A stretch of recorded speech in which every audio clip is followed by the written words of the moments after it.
கவியரசு கண்ணதாசன் இலக்கிய பேரவையின் 39வது திங்கள் சொற்பொழிவு. நெல்லை பாளையங்கோட்டையில் கவியரசு கண்ணதாசன் இலக்கிய பேரவையின் 39வது திங்கள் சொற்பொழிவு மாநில தமிழ்ச்சங்க கூட்டரங்கில் தலைவர் திருக்குறள் முருகன் தலைமையில் நடைபெற்றது. இசை ஆசிரியர் நவநீதன் தமிழ்த்தாய் வாழ்த்து பாட நிகழ்ச்சி ஆரம்பமானது. நிகழ்ச்சிக்கு மாநில தமிழ்ச்சங்க தலைவர் முனைவர் பால் வளனரசு, நிறுவன தலைவர் சுப்பிரமணியன் ஆகியோர் முன்னிலை வகித்தனர். பாவலர் முத்துவேல் வரவேற்புரை நிகழ்த்தினார்.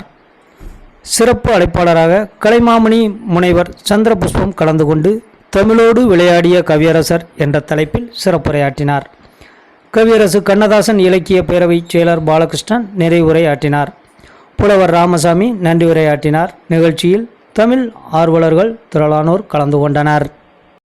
பேசணும் அப்படின்னா கரும்பு திறன் கூலியா அப்படிங்கிற மாதிரி தான். ஏன்னா நான் சின்ன வயசுல இருந்தே பாட்டு அப்படின்னா உயிர்.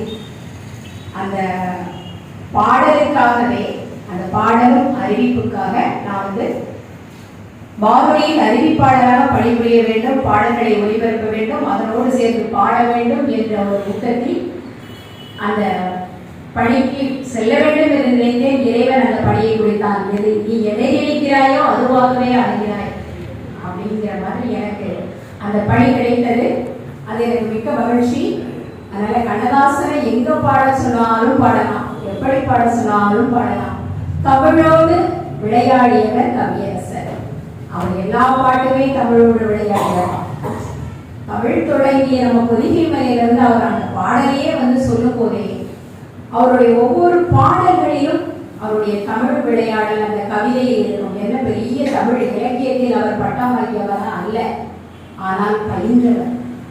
எல்லாவற்றையும் தேடி தேடி படிச்சு அந்த இலக்கியங்களில் வர்ற ஆளுமைகளையும், அந்த புறநானூறாகட்டும், மகாநானூறாகட்டும், காப்பியமாகட்டும், இதிகாசமாகட்டும், பக்தி இலக்கியமாகட்டும், அத்தனையும் தன் பாடல்களில் புகுத்தி அதை நமக்கு அறிமுகப்படுத்தியவர் கவியரசர் கண்ணதாசன் என்றால் அது மிகையில்லை.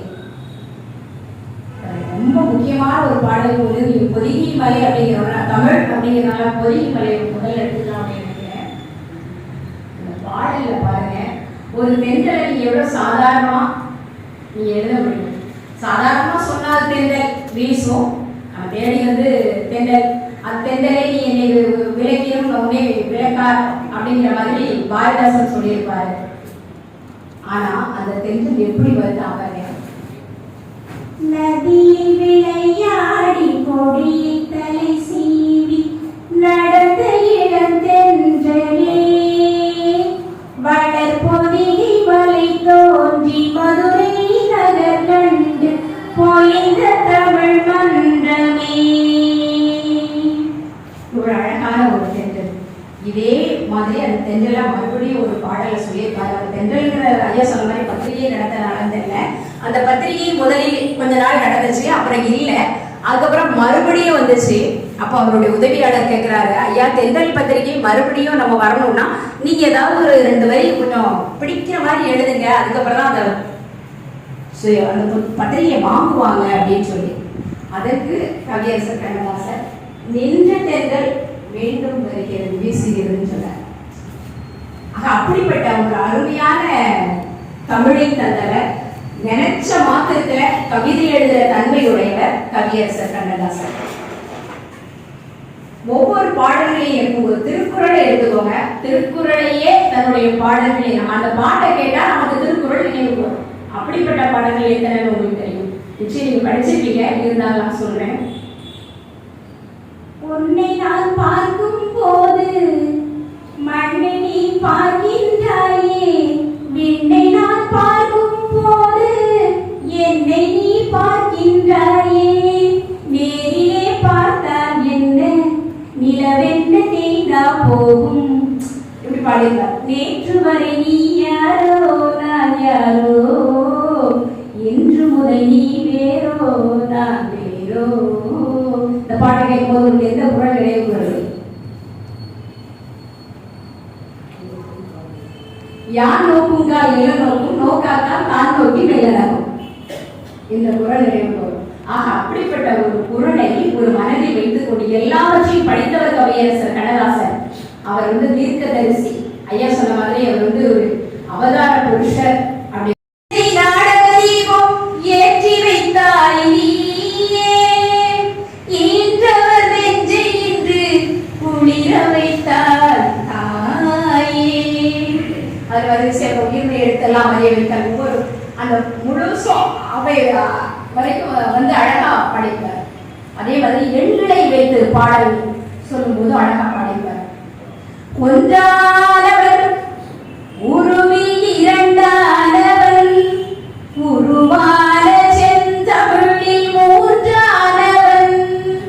ஒன்றானவன் உருவி இரண்டானவன், உருவான செந்தமிழில் மூன்றானவன்.